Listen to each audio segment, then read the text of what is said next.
Skolēna sapnis ir skolēna apziņas, nekontrolēts redzes, retāk dzirdes tēls, no pieredzes fragmentiem fantastiski savirknēti notikumu sižeti, ko skolēns pārdzīvo katru dienu.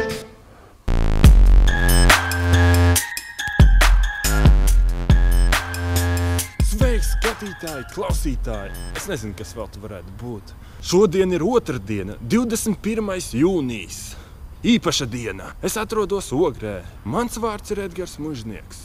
Un es atrodos pavisam īpašā vietā. Šis ir visa sākums. Fonā var redzēt Ogres policijas ēku. Iekšā ir arī tiesa. Kā mēs redzam, šī ēka tiek rekonstruēta. Šeit mēs varam redzēt valsts policijas administratīvās ēkas vienkāršota fasādes atjaunošana. Kāpnes, nezinu, viņi atjaunos, neatjaunos. Grūti teikt, jo šobrīd viņas nepārāk labā stāvoklī izskatās. Šo varētu nosaukt tā kā pirmo video, kurš vispār iznācis manā latviešu kanālā. Ko lai saka, šis būs jauns piedzīvojums, varbūt jauna lapuse. Nezinu, kas īsti no šī visa sanāks. Bet galvenais, es ceru, būs daudz labestības, daudz jautrības. Iespējams, arī diezgan daudz trešā. Ko lai darīt? Gan jau būs arī problēmas. Šeit mēs nedaudz varam redzēt būvniecības darbus. Viss šis kanāls sākās pie ēkas, policijas ēkas. Es ļoti ceru, ka tur arī šis kanāls nebeigsies.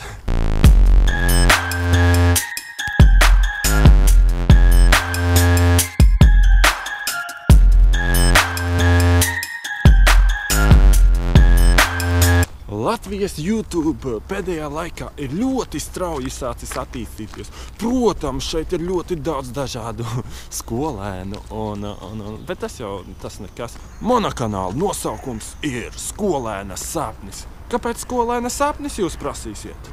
Es pats īsti nezinu. Latvijas YouTube'ā ļoti daudz dažādu skolēnu, un viņi, diezgan daudz no viņiem vēl joprojām tic un cer nopelnīt kādu naudiņu. Un, protams, ir viens jauks youtuberis, šobrīd nesaukšu vārdā, kurš ļoti bieži savos video streamos un sazin, kur vēl baļauju nauro, ka nevar īsti nopelnīt ar Latvijas YouTube.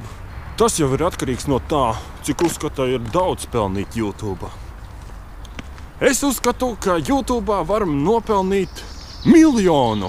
Tieši tā. Gada laikā labs, varbūt pat vidējs Latvijas YouTuberis var nopelnīt 1 miljonu. Nekādu problēmu. Tiesa gan 1 miljons Baltkrievijas rubļu, un jāskatās šī brīža kursu, tātad kaut kur 50 eiro varbūt gada laikā varētu salasīt. Kad 5 eiro, zem 5 eiro pa mēnesī, es domāju, ka, ja pietiekoši daudz skatījumu, varbūt to var salasīt. Varbūt var. Esmu pamanījis tādu ļoti interesantu tendenci, ka YouTuberi gan Latvijā, gan ārzemēs un sazin, kur vēl ļoti daudz mīl. Šie YouTuberi ļoti mīl filmēties savā istabā, pagrabā, bēniņos, sazin, kur. Tas no vienas puses ir ļoti labi, jo Latvijas valsts datu aizsardzības birojs pēdējā brīdī ir ļoti sašūmējies. Kad tik tu nesafilmē kādas personas personīga informācija, tātad video attēlu, kur var viņu atpazīt. Un tā kā šobrīd es staigāju pa Ogres pilsētas ielām, nedod Dievs, es kādu personu varu nofilmēt, un nedod Dievs, es viņu varu ielikt internetā.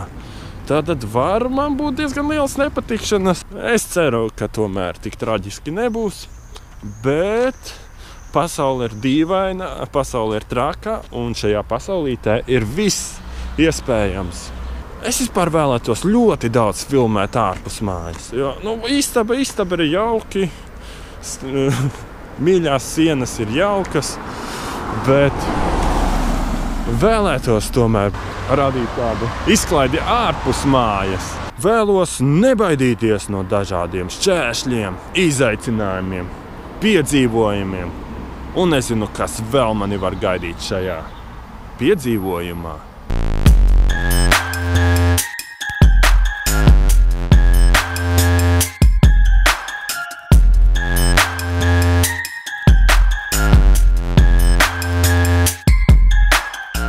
Šodien ir īpaša diena. Esmu aizņēmies longboardu. Šāds longboards, kā mēs redzam, šeit ir GoPro stiprinājums. Ļoti nobružāts. Pats ar skateboardu, longboardu vispār esmu braucis labi 5 minūtes. Šodien pat vienkārši nolēmu patestēt, kā ir. Teikšu godīgi, ir traki. Par viņu neko nezinu. Pilnīgi neko nezinu. Tikai zinu to, ka viņš nav mans. Kādi tur ritentiņi? Nezinu, kādi tur ritentiņi. Kādi tur gultnīši? Te vienīgais tāds globe. Nav nejausmas. Pamēģināšu nedaudz nofilmēt. Kā tad ir braukt ar šo interesantu agregātu?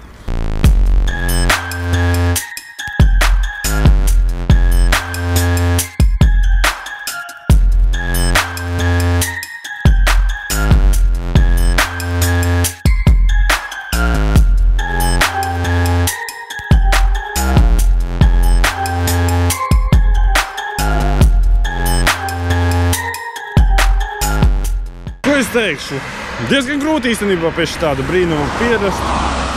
Pamēģināsim. Es nezinu kā, es neesmu skatījies tiešām, kā pareizi jāliek kāju. Rakstiet komentāros. Taisīsim kaut kādu interaktīvo saraksti. Traki, ja godīgi. Tā jau noturēt uz dēļa līdzsvaru var, bet tad, kad vajag ar kāju piemīt klāt, tad nedaudz sagādā problēmas.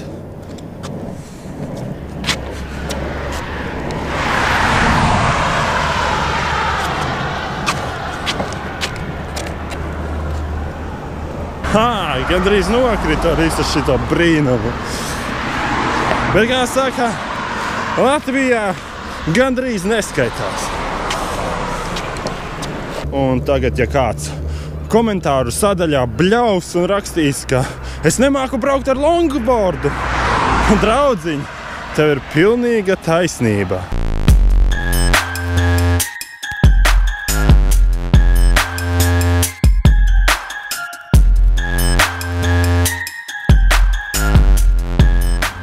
Milzonīgs paldies, ka noskatījies šo video līdz galām.